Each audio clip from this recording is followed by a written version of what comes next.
Our next session is session 5.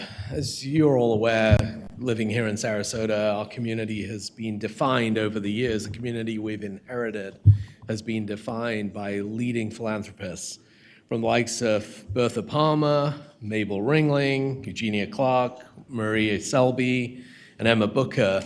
They paved the way to the community we live in with their voice and their personal interests and help build some of the assets that represent our community. We're the last generations of humans in this community to have a conscious role in deciding what comes next. As I said earlier this morning, we don't inherit this place, we borrow it from our next generation.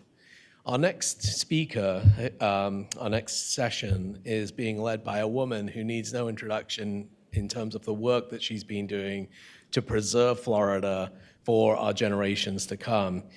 I first met Elizabeth Moore 15 years ago here in Sarasota, and to see her commitment and the cause that she has made her personal mission to preserve every tree and every piece of land she can get her hands on. She's most famously probably known for Triangle Ranch, the preserve that she has protected with a conservation easement out in Mayaca.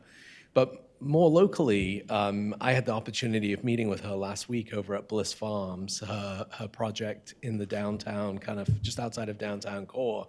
The one thing you will always be taken away by Elizabeth is that when you meet her on site, she's in Wellingtons and she has her sleeves rolled up and she is deep in the dirt. And it's fascinating to see just how committed she is to the causes she supports. She not only walks the walk, she talks the talk too. Without further ado, I want to introduce my friend Elizabeth Moore to the stage. Come on up, Elizabeth.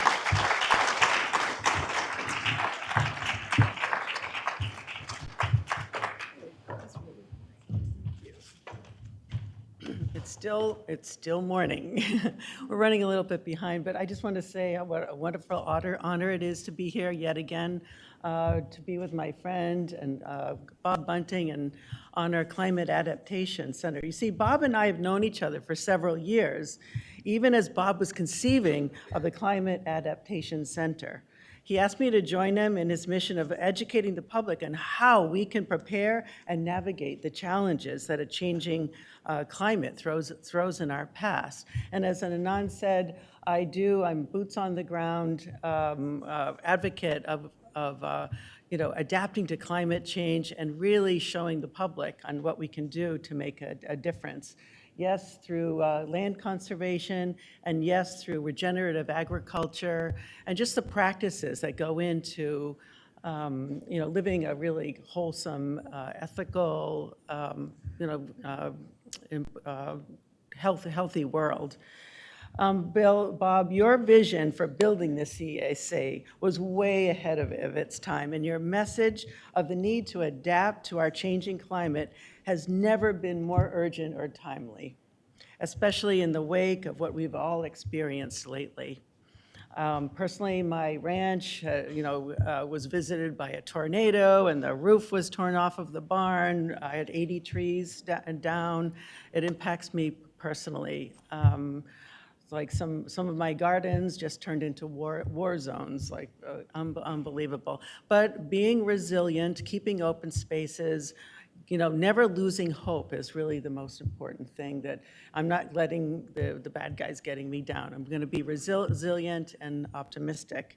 An educated and informed public, ideally with the backing of policymakers, is our best shot at coping with some pretty severe headwinds, such as increasing heat, sea level rise, hurricanes and inundations, human health compromise, and biodiversity loss, which is really near and dear to my heart. All the alarming messages we heard today and yesterday from our speakers, like the heat indexes, how to detect heat exhaustion versus heat stroke, more prevalence of things like flesh-eating bacteria, middle ear infections, malaria and dengue. This is a terror film in front of us, but it's not fictional. It is a valid documentary. One of the results of these looming conditions, like intense heat, desertification, thriving bacteria, and viruses, both waterborne and aerosolized, human sickness, et cetera, is that people are on the move to flee these intolerable conditions. Humans have always migrated around the earth in search of new lands, to hunt food, mates, economic opportunities, war displacement, violence, but get ready for climate migration. Whether it is a local migration away from the coasts or barrier islands to inland after they've lost their homes, to storm surge or rising sea levels encroaching on beachfront homes, or fleeing wildfires, to stay or go is a very distressing issue for many families, as we experienced a firsthand story from Stephanie yesterday on Siesta Key. Climate migration will also be regional, with people moving north to flee southern heat and hurricanes, or because they can no longer get insurance. International climate migration is already underway, with people fleeing desertification and no crops to eat for food, or that their homes are just like underwater. They have no place, they have no other alternative but to flee their existing situations.